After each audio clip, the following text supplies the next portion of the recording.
Radio Universidad de Chile 102.5 FM y Nahuel Comunicaciones presentan Citoyens, Pecados y Virtudes de la Ciudad. Un espacio dedicado a aquellos ciudadanos y ciudadanas que necesitan descubrir qué hay detrás de la metrópolis. Bienvenidos al debate sonoro de ideas, al rescate de la memoria, al rito de la reunión para arreglar el mundo, a la capacidad de opinar y escuchar al otro. Con ustedes, los anfitriones de Citoyens. Muy buenas noches, ciudadanas, ciudadanos, en este Citoyens 183, en el viernes 13 de julio de 2018. Un viernes un poco helado, pero con calor humano impresionante e inmenso, inconmensurable, infinito. Y en esta plaza de Abasto tengo el privilegio, tengo el honor, ¿no es cierto?, de conversar con un maestro de nuestra universidad Arci, en la época en que estudiamos periodismo, donde aprendimos varias cosas que no aprendimos en otro lugar. Y una de ellas fue justamente, como el mismo profe decía, soltar la mano, que es algo muy importante y muy interesante cuando uno escribe. Don Rolando Rojo Redolés, ¿cómo está usted? Muy buenas noches. Muy buenas noches. ¿Cómo estamos? Bien, Jaime. ¿Bien? Bien. Además del frío, bien. Sí. Además del frío, bien. Y de la edad también. ¿Para qué? Sí, esa cosa está como... Además que nos están viendo en streaming y van a ver que es un hombre joven, dado además la longevidad con que la sociedad hoy día está midiendo los parámetros. O sea, estamos, según los ministros de Piñera, sobre todo los del área social, estamos como en la mitad. Porque podemos vivir hasta los 120 años. Qué bueno. Pero sí, es el cálculo de la AFP. Y qué malo por otro. Sí, claro. Bueno, Rolando Rojo va cabalgando camino al Premio Nacional de Literatura. Alguien que ha escrito novela, ha escrito cuentos. Ahí vamos a descubrir si ha escrito poesía. Tengo entendido que sí también. Le faltaría la dramaturgia. A lo mejor algún día se atreve a entrar en esos hermosos escenarios del teatro. Así que, y esto de repente prenderse, encenderse, ir al Premio Nacional de Literatura, me imagino que no es una cosa que le quite el sueño. ¿O sí? Me quita el sueño, sí. Sí. Pero ahí hay un rol importante, porque no solo el diploma, o no solo, ¿no es cierto?, el que uno aparezca en medios de comunicación. Tú declaras en varios medios que hay un deber especial por el cual tú aceptaste esta nominación. Exactamente, porque cuando te digo que me quita el sueño es por la responsabilidad que tiene, por el peso que significa el Premio Nacional de Literatura, por la cantidad y la calidad de los escritores chilenos que lo han recibido. Correcto. Y por sentirse en esto, como tú dices, había una cuestión especial para aceptar esta nominación. Esta nominación fue hecha por una editorial pequeña, ¿no? Mago Editores, y al comienzo quise rechazar, es decir, me sorprendió mucho, y por cierto fue un golpe para mí. Quise rechazarlo y después entendí el asunto. Era una oportunidad de decir cosas. Perfecto. Hay que contarle a nuestros ciudadanos y ciudadanas que están en la línea que Rolando Rojo Redolés es oriundo de Ovalle, escritor y ex docente de la Universidad Arcis, además primo del músico y poeta Mauricio Redolés, ¿no es cierto?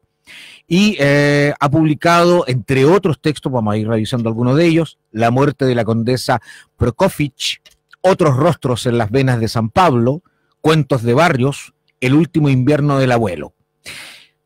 Rolando Rojo, si pudieras elegir, ¿estarías frente a una máquina de escribir o computador o frente a los discípulos? Sí, pudiera elegir. Sí. ¿Elegir qué? Entre estos dos escenarios. O frente a la máquina de escribir o computador, o frente a los discípulos en un aula. No, los dos. Pero no elijo. No eliges. Ahí mi preferencia. Yo soy docente, he sido 40 años docente y también soy escritor. Me gustan las dos cosas. Y puedo hacer las dos cosas. Rolando Rojo además ha recibido innumerables premios en concursos literarios, certámenes del Consejo del Libro de la Lectura, el premio Alerce Sech, el premio Pedro de Oña, Teresa Hamel, el Premio Municipal de Santiago, entre otros también. Y en general quienes escriben y quienes leen tus libros desde el mundo de la crítica o desde el mundo de los pares, de los escritores, dicen que Rolando Rojo es un escritor que mira con cierta comodidad la periferia, es un retratista naturalizado de aquellos barrios. Entonces, ¿siempre va a estar el barrio en tus cuentos? ¿Es algo que está pegado a tu piel? Va a estar siempre, ¿Ya? Como una de las fuentes de inspiración, digamos, ¿no? Pero no solo esa, ¿Ya? Hay otras también. Por ejemplo, para mí es muy motivante y sigue siendo literariamente, ¿no? El periodo de la dictadura, escribo mucho sobre eso, no panfletariamente, escribo sobre el exilio sin nombrar exilio, escribo sobre la tortura sin presentar un cuadro de tortura. Lo hago literariamente. Esa es otra de mis fuentes. Y otra de mis fuentes, aparte del barrio, aparte de eso, mi experiencia personal, ¿no? Mi experiencia personal del exilio y mi experiencia personal familiar. Mi abuelo, por ejemplo, es gran inspirador de muchos de mis cuentos y de mi novela. Tengo una novela que se llama El último invierno del abuelo y que está basado en la vida de mi abuelo real. Tú, si bien naces en Ovalle, a eso de un año aproximadamente, tu padre te trae a Santiago, tu padre era ferroviario, ¿no es cierto? Era ferroviario. Pero algo le pasa en Santiago y te devuelve a Ovalle. ¿Qué pasó en Santiago? Bueno, ocurrió que nosotros llegamos a vivir al barrio Yungay, a la calle Ande. Estábamos a 2 cuadras de los prostíbulos de Bulnes, famosos en esa época. Perfecto. Era toda una cuadra de prostíbulos y nosotros nos iniciábamos ahí, ¿no? O empezamos a mirar ese mundo, ya siendo muy niños. Mis amigos del barrio, bueno, eran, 20, 30 muchachos, ¿no? De familias muy pobres, eso estaba lleno de cité, de conventillos, y nuestras acciones a veces estaban reñidas con cierta moral, ¿no? Y con cierta disciplina.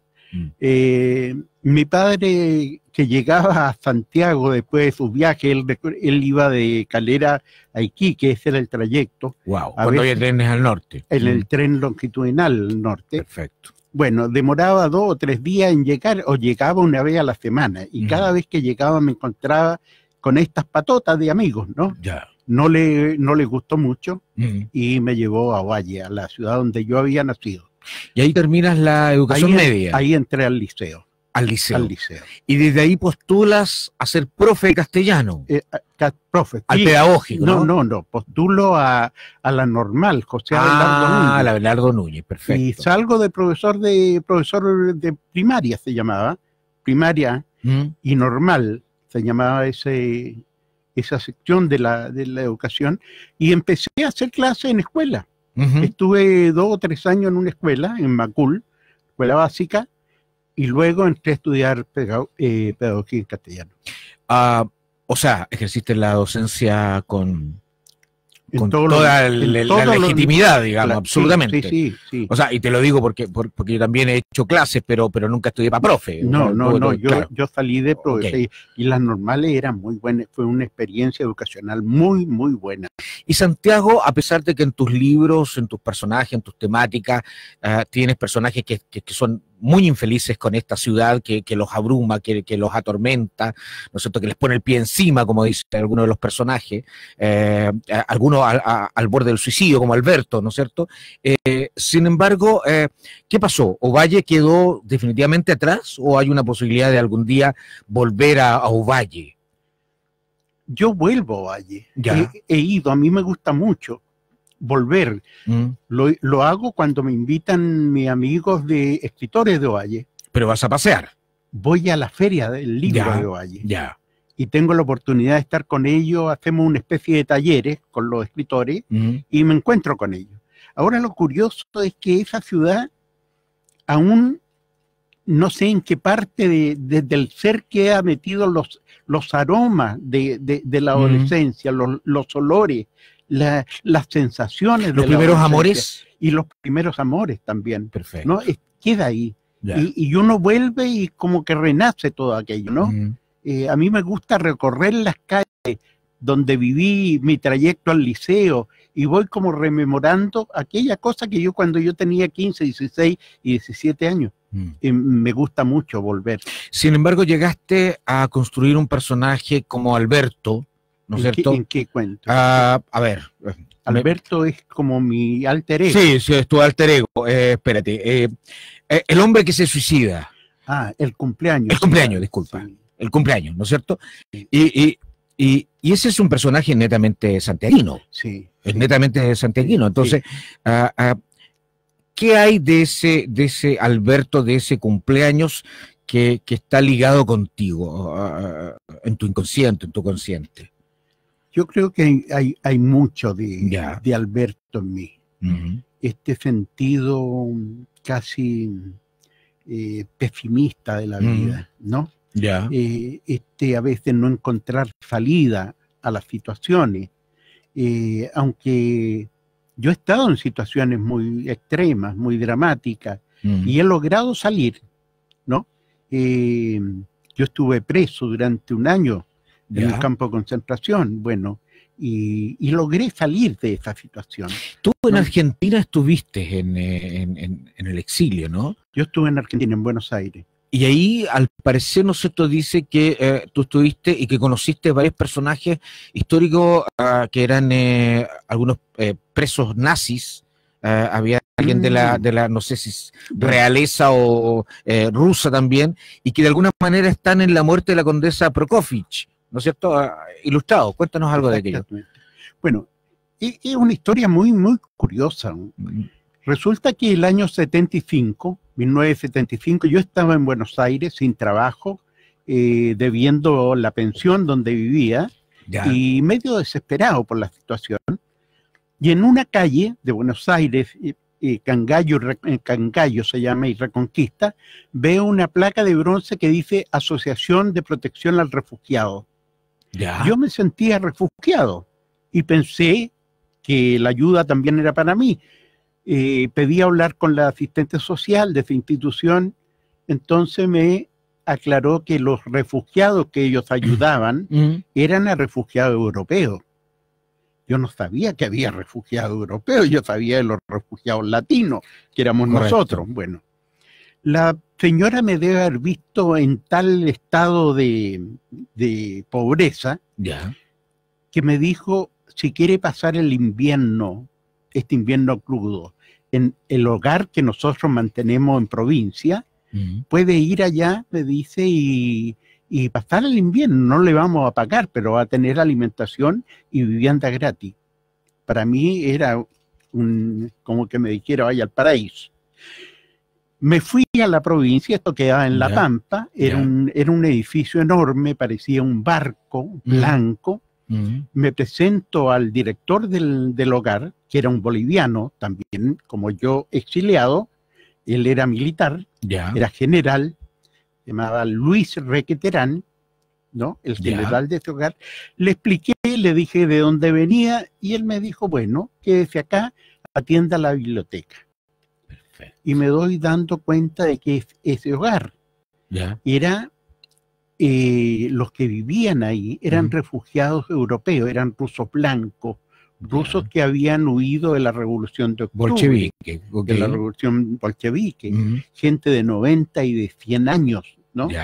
Y muchos de ellos con un nivel social elevado, un nivel de la realeza. ¿No? Y esto del ejercicio de la biblioteca te hacía que estos usuarios te visitaran y ahí se producían las conversaciones. Visitaban, pero lo más curioso era esto. El resto, la mayoría, eran alemanes. Y eran alemanes de la Segunda Guerra Mundial. Y eran alemanes, muchos de ellos jerarcas, ¿no? Y soldados. Nazi. Correcto. Bueno, no, por supuesto no se podían ver. Y había que tenerlos separados. Rolando, vamos a hacer una pequeña pausa y después tú nos vas a contar, junto con el cierre de esta historia, esta relación después en la escritura, ¿no es cierto?, en la muerte de la condesa Prokofiev. Vamos y volvemos. Hilado Infinito, ese es el nombre del dúo. Y seguimos conversando en esta Plaza de Abasto con Rolando Rojo Redolés, que va, como decíamos al principio, a decir de Alberti y de García Lorca, cabalgando, ¿no es cierto?, camino al Premio Nacional de Literatura. Y tú nos estabas contando esta experiencia en la biblioteca, ¿no es cierto?, en Argentina, donde conociste a toda esta gente que venía exiliada de Europa, entre ellos rusos, alemanes, ¿no es cierto?, la Alemania nazi, ¿ya? Cuéntanos, entonces, ¿qué pasó con estos personajes? Bueno, resulta que, te digo, no se podían ver, yo no sé si será una costumbre europea, pero no se podían ver los rusos con los alemanes. Okay. Los rusos eran de un nivel, o se creían de un nivel social e intelectual superior. Por cierto. Entonces, el director del hogar, porque se reunían ellos una vez por semana, se les prestaba el salón para que conversaran, para que dialogaran, para que se juntaran. Y los separó. Los viernes se juntaban los rusos y los sábados los alemanes. Ok. Los rusos, por supuesto, disfrutaban de la música, jugaban a las cartas, se vestían con sus trajes, perfecto, ¿no? Tenían condecoraciones, uno miraba desde fuera, nosotros los latinos, los empleados ahí no podíamos ingresar ni molestar, miraba por la ventana y era ver como un barco navegando hacia el pasado. Esa impresión daba. Aferrándose al pasado. Un grupo de rusos músicos tocando violín, otro el piano, jugando a las cartas, ellas, las mujeres, también vestidas con sus galas, ¿no? Y era muy curioso mirar eso en medio de la pampa. Correcto. Bueno, los alemanes era todo lo contrario. Ya. Los alemanes de algún modo conseguían ingresar su botellita, ¿no? Okay. Y ya eran otras canciones, en fin. ¿Y cómo hacemos el puente, ¿no es cierto? ¿Cómo esto queda manchado con tinta y puesta en este texto, en este libro? Espérate, me falta la otra parte. A ver. Me falta la parte del director. ¿Ya? El director era el que había organizado el plan Cintia, y que fue el plan que capturó al Che en Bolivia. Mira tú. Y él me lo contaba a mí con mapa, cómo se había ido acercando al Che, ¿no? Correcto. En las noches, en las comidas, a los primeros días me contaba esa historia, y yo miraba hacia la pampa y pensaba, ¿dónde estoy metido? Con los rusos de comienzo de siglo, con los alemanes de mitad de siglo, con América Latina, o sea, era un microcosmo del siglo XX. Y yo, exiliado también. ¿El único chileno? No, había otro. Había otro. Ya. Bueno, era muy curioso, estaba ahí concentrado todo. Ya. Yo dije, de acá tengo que sacar algo. Esta es una materia riquísima para hacer algo.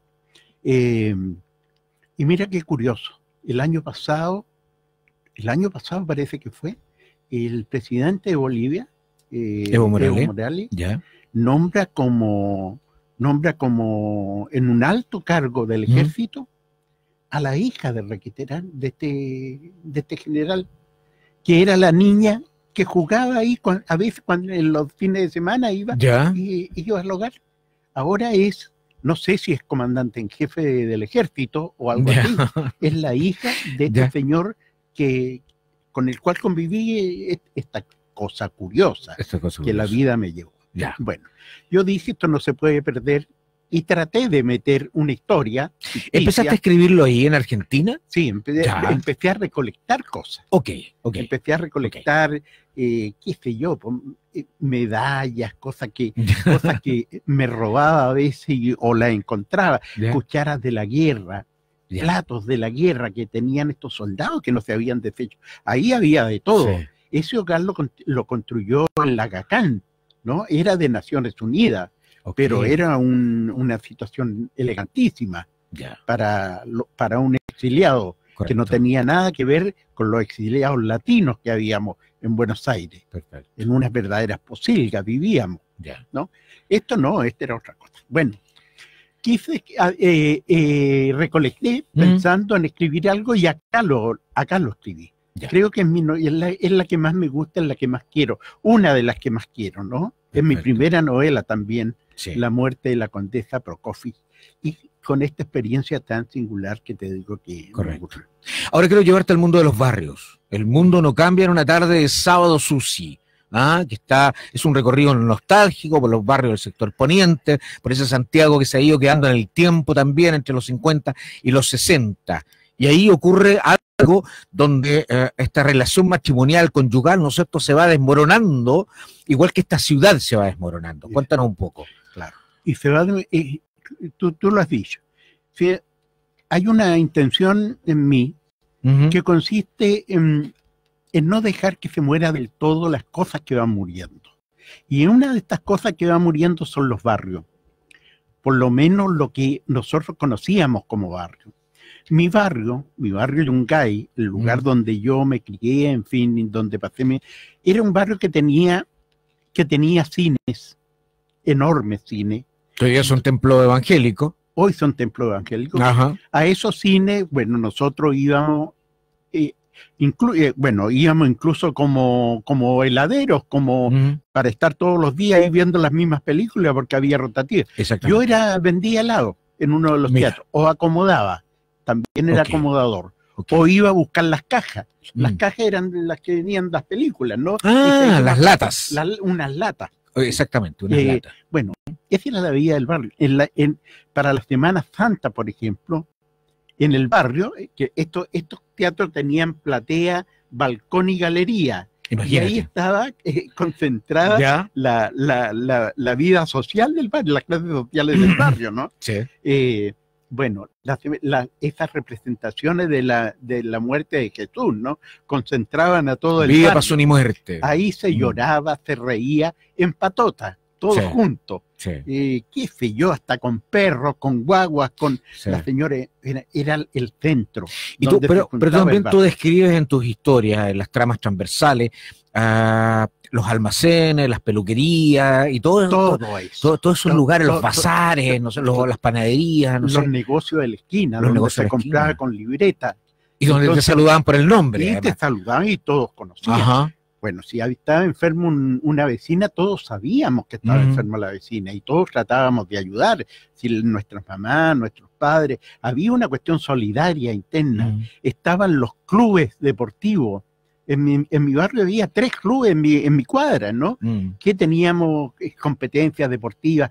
Se hacía la vida del barrio. Nosotros cerrábamos la calle, mi club cerraba la calle Bulne, ¿no? O la calle Cautín, en los Años Nuevos y las Pascuas. Por supuesto. No pasaba nadie, nosotros éramos dueños. Y la gente sacaba las mesas y la comida y todos compartían. Esa esa solidaridad murió.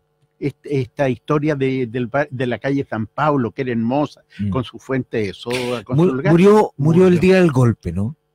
Dejamos de desconfiar del vecino. Algo pasó ahí. Como tú sabes. Nos fuimos para adentro. Sí, en un departamento.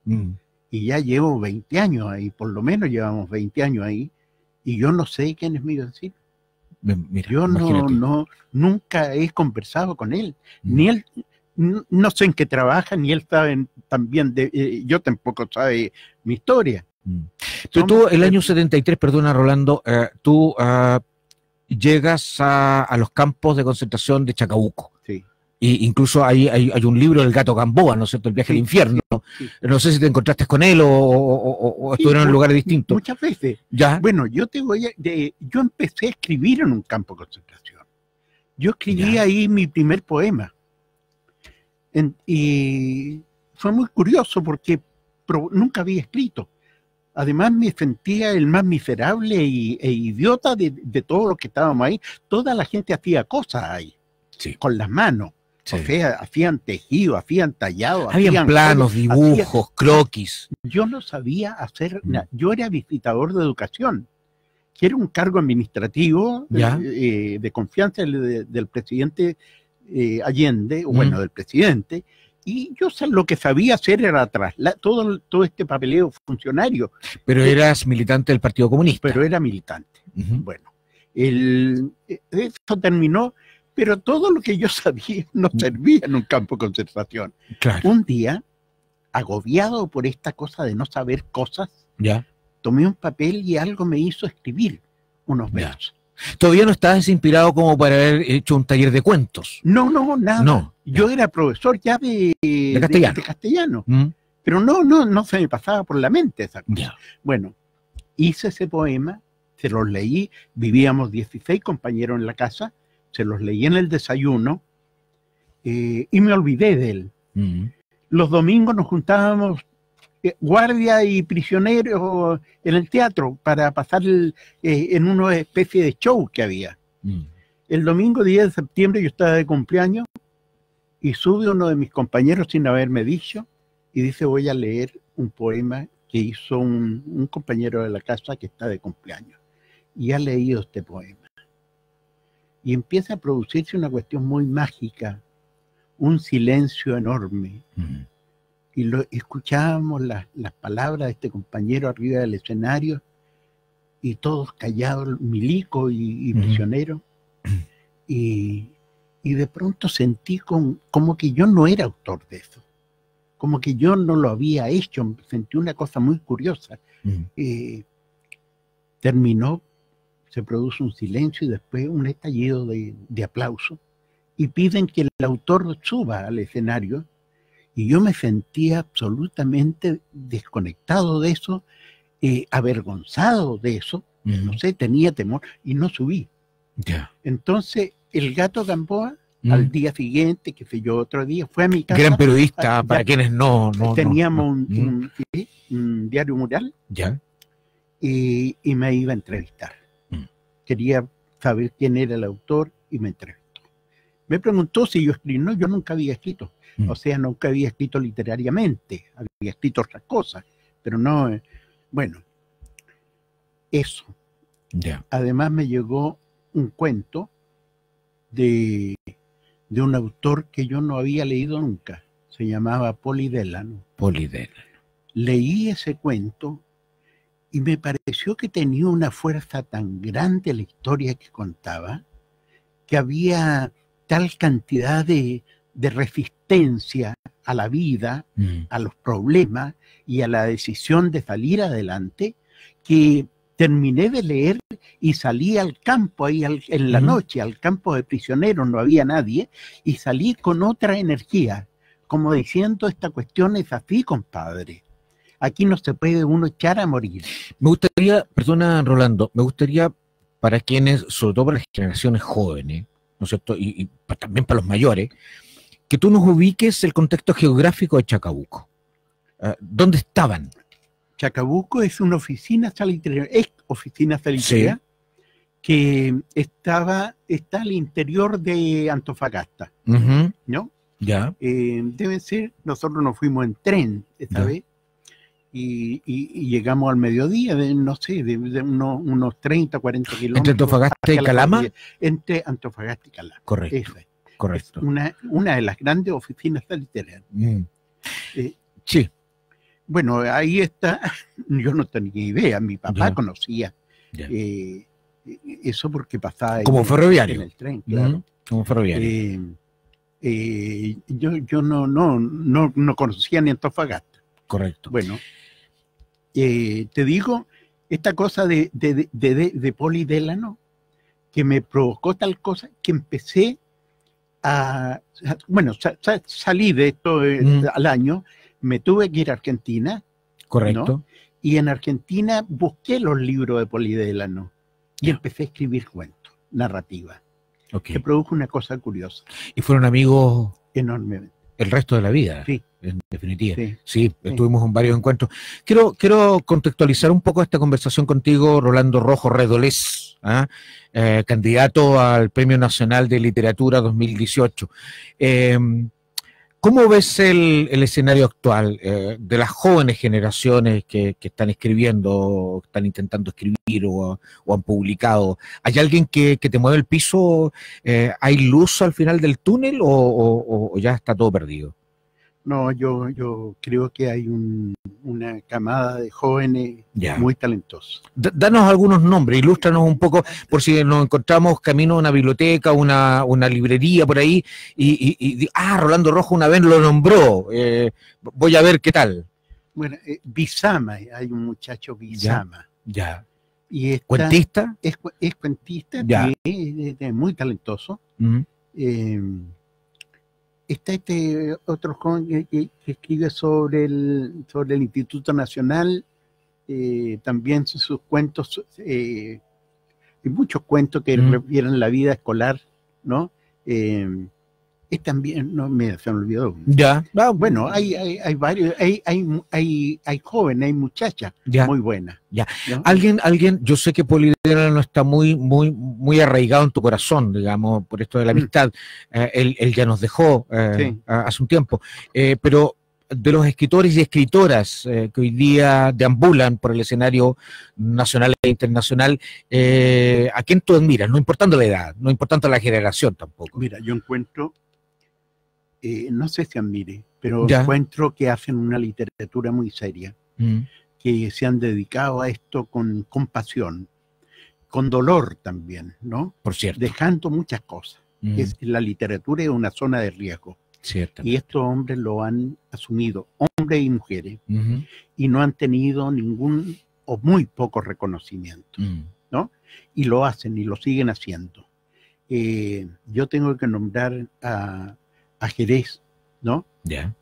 Tengo que nombrar a Ramiro Rivas, tengo que nombrar a Omar Saavedra, que acaba de publicar una novela hermosa y buena, se llama El Último, novela que no está en ningún lado, ¿no? Porque las librerías no lo ponen, y debe ser una de las mejores novelas que se han editado en este último tiempo. Omar Saavedra. Bueno, las mujeres, está Sonia González, está Pía Barro, ¿no? Está Lilian Elpic. Son escritoras que se han dedicado, y muchos otros, muchos otros que se me olvidan en este momento. ¿Por qué crees tú, Rolando, que el nombre y la estatura de Rolando Rojo no aparece en todos los escenarios posibles, la socialización, la divulgación de la literatura nacional? ¿Qué falta para que Rolando Rojo esté puesto en las otras vitrinas?